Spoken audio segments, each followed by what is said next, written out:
नमस्कार, मैं GRS news के लिए गिरीश सिकरवार। आज के इस ब्लॉग में मैं बात करूंगा शासन की महिला सशक्तिकरण योजना की और उनके उन नंबरों की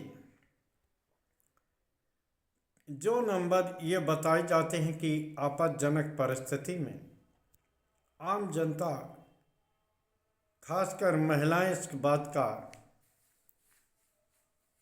सहारा ले सकती हैं और अपनी शिकायत दर्ज करा सकती हैं। कल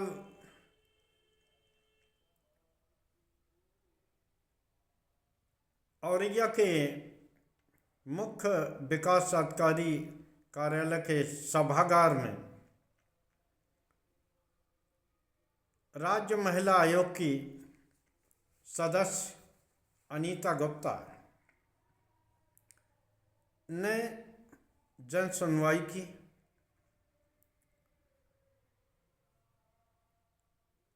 हालांकि उस जन सुनवाई में वे महिलाएं ही उपस्थित थीं जो दहेज पीड़ित या जिनके कि अपने परिवार पति या से ससुराली जनों से किसी तरह का कोई विवाद चल रहा था, चाहे वो दहेज को लेकर हो या गुजारा भत्ता लेने को लेकर। महिला थाने की इसमें महती भूमिका होती है, इसलिए उन्हीं सब महिलाओं का जमावड़ा था। मैं भी विकासखंड सहार की ग्राम बरियारे मऊ की एक महिला ममता कश्यप को लेकर पहुंचा और उनके सामने पेश किया।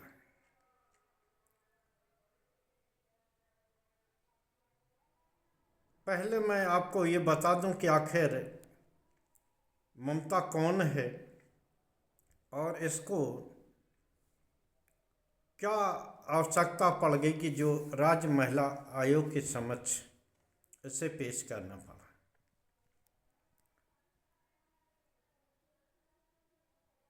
ममता भूमिहीन परिवार से है और वो अन्य काश्तकारों के खेती लेकर बटाई पर खेती करने का काम करती है। तो उसने इस समय खेतों में सरसों की फसल लगा रखी है। सरसों की फसल में गांव के ही कुछ निवासी नुकसान करते थे, कड़री आदि पत्ते तोड़ते थे। ममता ने उनको रोका तो उनकी गांव के ही कुछ लोगों ने पिटाई कर दी। उसको लेकर उसने 1076 112 पर कॉल किया। 112 नंबर पर पुलिस आई, लेकिन उसने कुछ भी नहीं किया। यानी कि जिस तरह पुलिस आई थी मौके से वापस हो गई। पीड़िता सहायल थाने को गई। ये बात 16/12 को साय की है। जब थाने गई तो वहाँ थाने में भी चूँकि वो बिना पढ़ी लिखी है, इसलिए वो अपना प्रार्थना पत्र नहीं दे पाई। पुलिस ने मनमाने तरीके से उसका प्रार्थना पत्र लिखा और यहाँ तक कि उसकी डॉक्टरी भी नहीं कराई, जबकि बताया ये गया है कि उसको करीब 5-6 लोगों ने लातों घूंसों से मारा है।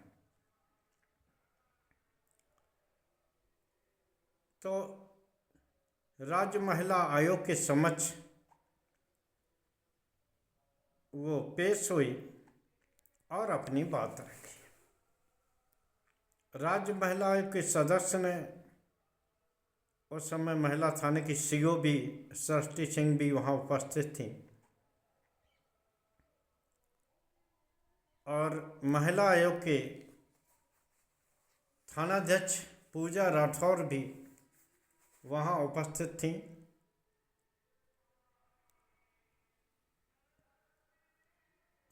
तो पहले तो पूजा राठौर ने से विभाग का पक्ष लेना चाहा, लेकिन जब उन्हें बताया गया कि किस प्रकार साहेल के थानाध्यक्ष ने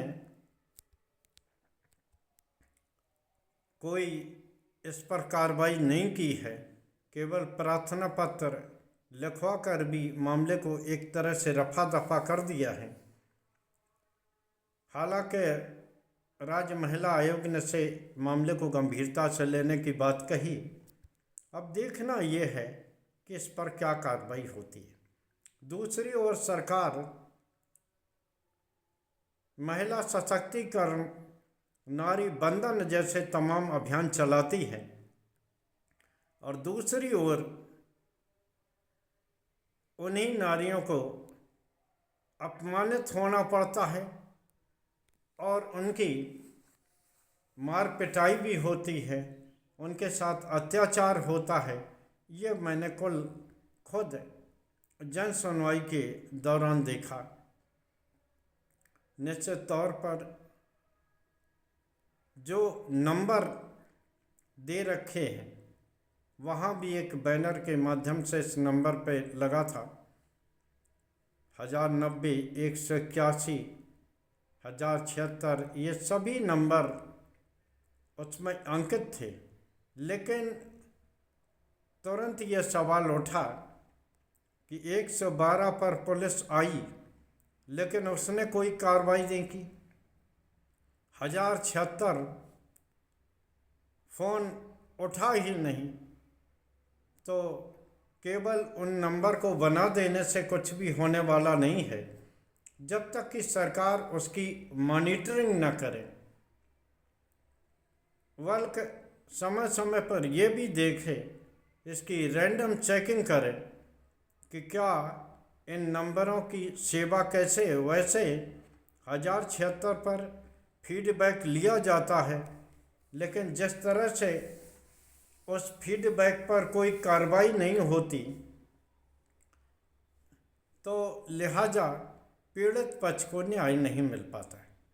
आज ज़रूरत इस बात की है कि शासन इस ओर ध्यान दे और ये देखे कि जो उसने हेल्पलाइन बनाई है, क्या वह पीड़ितों को कोई राहत दे पा रही हैं।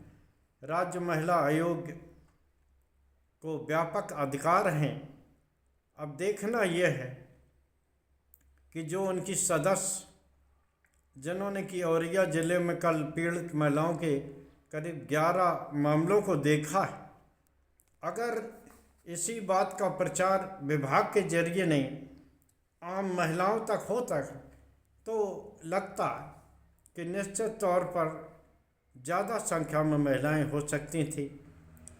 अब ये भी देखने की ज़रूरत है कि क्या महिला आयोग के सदस्य के सामने क्या वास्तविक पीड़िता को आने नहीं दिया जाता, केवल चुन चुन के वे महिलाएं बुलाई जाती हैं, जिसमें कि महिला थाने के जरिए कोई न कोई कार्रवाई पहले से हो चुकी होती है। ये पहला ऐसा मामला था जिसमें कि पीड़िता सीधी राज्य महिला आयोग से मिली। देखना यह है कि इस पर क्या कार्रवाई होती है। आज के ब्लॉग में बस इतना ही। जय हिंद, जय भारत। कल फिर किसी नए मुद्दे पर आपके साथ जुड़ने का प्रयास करूँगा। जय हिंद।